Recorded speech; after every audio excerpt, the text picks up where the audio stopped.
Hi, it's Jared from Strong Roots Farm. Today I'm going to talk about our orchard, blueberries, and apples that we put in this weekend, and some of the things I think you should do if you're starting a farm. Coming up after this. I'm Jared McGinnis, and this is a story of my family and our farm.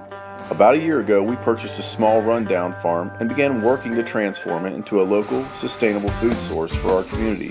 Please subscribe and come with us on this journey of faith, family, and healthy food. We are Strong Roots Farm.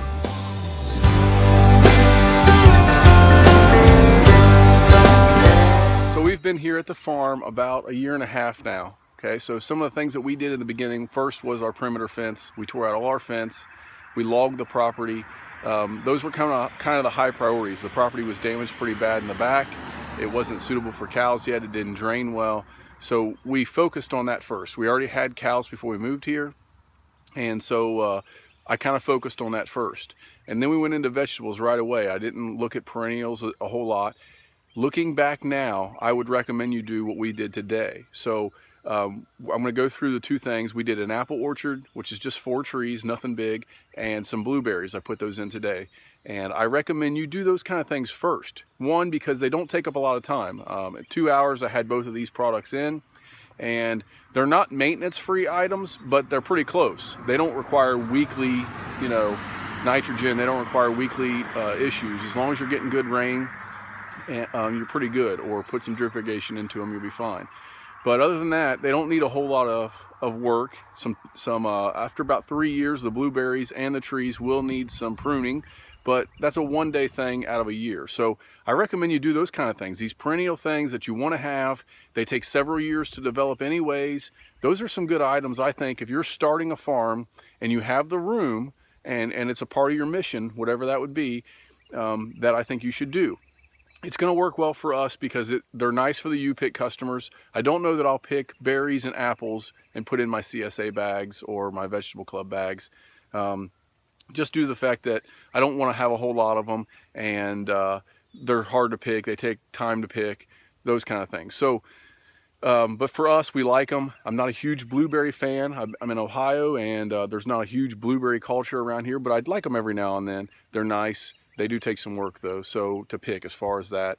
And we don't make a whole lot of things that they go in other than maybe a blueberry muffin or put them in a salad or yogurt or something like that.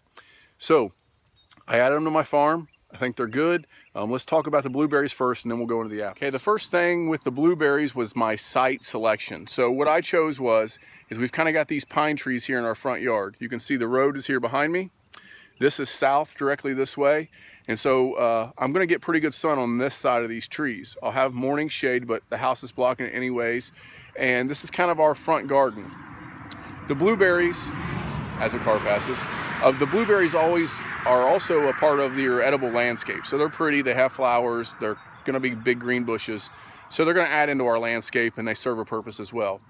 I chose next to these pine trees though because of the acidity. So blueberries need that 4.5 to 5.5. Some people are a little tighter, 4.8 to 5.2, something like that. They need high acidic soil though. The pine trees have done really well here, which tells me the soil's already kind of like that, and they're going to drop their needles around it, which is going to add acid to it.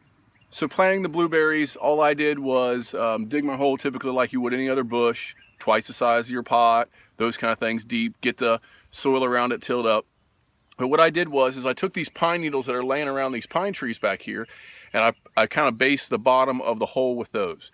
Put my plant down in, and then every 3 or 4 inches as I put dirt in, I put some more pine needles, and then we're going to top this off with our compost as well. So I did not test the soil. I do have a soil tester coming that I can just probe in the ground. It'll tell me the pH.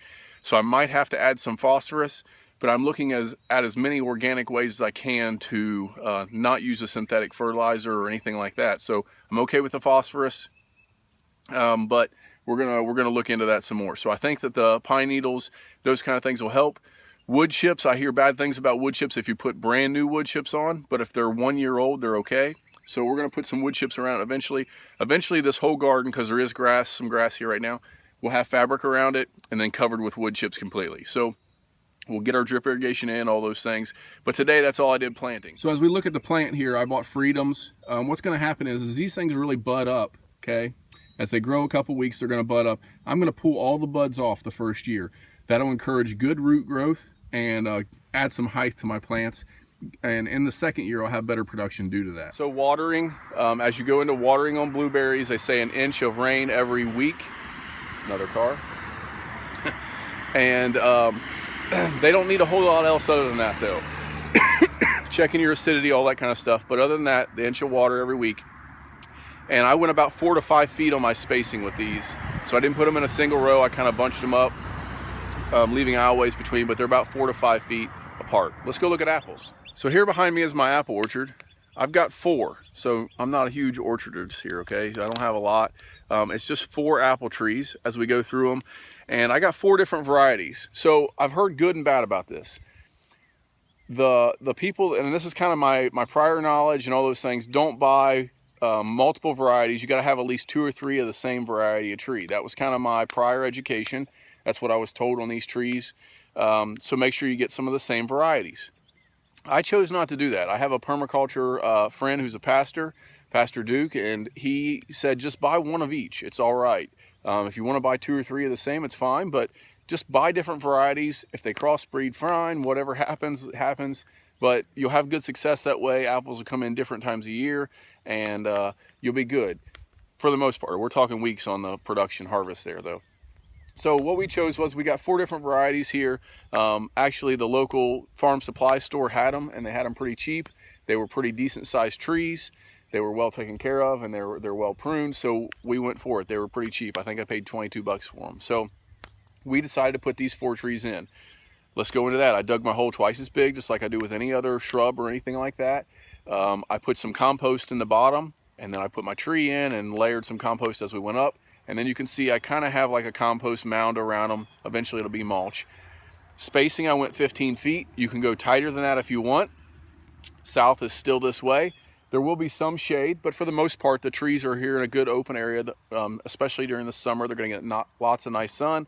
The barn is behind us. It will have some early morning shade, but I'm not too worried about that. I got them far enough away.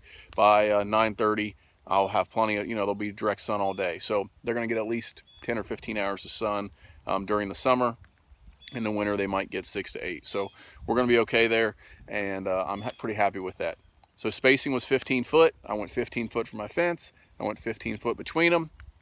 Got good spacing, easy enough to mow around. This is a backyard orchard, so I don't have a whole lot of issues with pests. We're gonna have multiple different varieties of flowers around, all those kind of things. I may have to spray. I don't know. I haven't ever done this before, and I know it'll be a couple years before I have to kind of research that. But for overall, they're good trees, and we're looking to start the apples. It'll be nice for our U-pick customers as well. We may sell some in our bags, but for our family, my kids love apples. They probably eat an apple every day or every other day.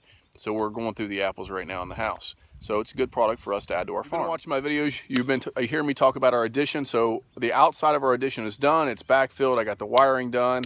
And we're moving right along with that. So I appreciate everybody's concerns, and they've been talking about as they drive by, getting to see our place and watching our videos for that. And so we put this apple orchard in right here on the back of the house. It'd be nice to come out the back door.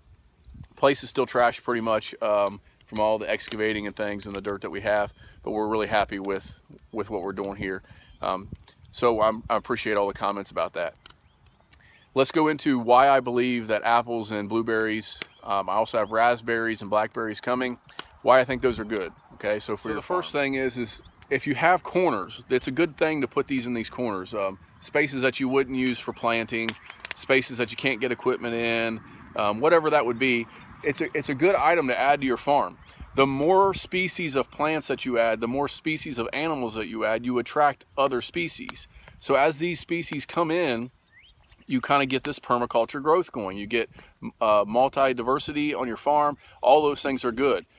For the most part, for every one bad pest, there's 5 pests or animals that will take care of that bad pest for you as far as cropping goes. The problem is that you have to invite them in.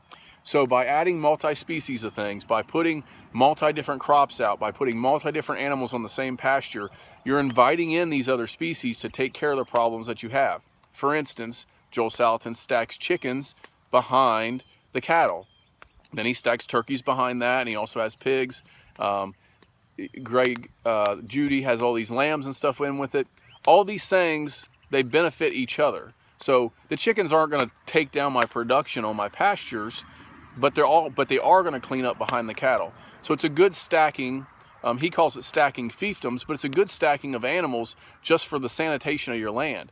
The same thing happens with these plants. I add all these different species of plants in. Even if I don't get a whole lot of production, a whole lot of sales out of it, I'm attracting in things that may attract other beneficial pests to take care of the pests with my lettuce and my tomatoes and the crops that we are selling a lot of. So adding as much as you can, different things, plants that are supported, so comparison planting, all those things help out. So the last thing as you start adding these things is do your research. So, I study a lot, I read a lot. Every day during my lunch hour when other guys are going off to the restaurants or doing stuff, I'm studying. So I'm watching videos, I'm reading blogs, I'm reading books, I'm asking questions of guys who are doing it, which is the best thing. If you got somebody in your local area that's doing it and they're open to talk to you, that's the best information you can kind of get. Their problems, learn from their failures, and that's one of the reasons we're making these videos. But do your research. So the blueberries, I did a lot of research because I had never grown blueberries before. I had never seen anybody in our area really grow them. Blackberries are kind of the number one thing grown around here. And so I kind of had to do some research on it. And my friend Daniel Loosecamp over at Semper Grazing Ranch, he's doing some. So I called him this morning and was like, hey, this is what I learned. Cut these things off, cut the buds off, do this and this. And, that kind of information you spread to your friends that are in the same like-minded that's doing the things you're doing. So do your research before you get into this stuff though. Ask the questions and see how you can do it without chemicals, without synthetic fertilizers, how it's natural, and then ask yourself, how does it fit into nature? So I was told on the blueberries, don't plant them next to anything else. Get them in open sun, as much sun as you can get them, the better off they'll be. Put fabric down around them, all this stuff, and then add this fertilizer and these chemicals to it.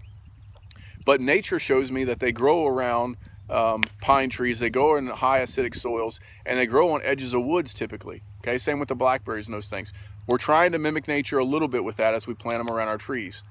The problem with that is they may get some bird pressure, okay, from the trees, but overall, if we plant some honeysuckles and some different things, it'll all be taken care of. So I'm not worried about a little blueberry loss if I can mimic nature better and not have to work with it, work against it so much. I hope these videos help. My next video is going to be about the pasture. I will get out in the pasture like I promised.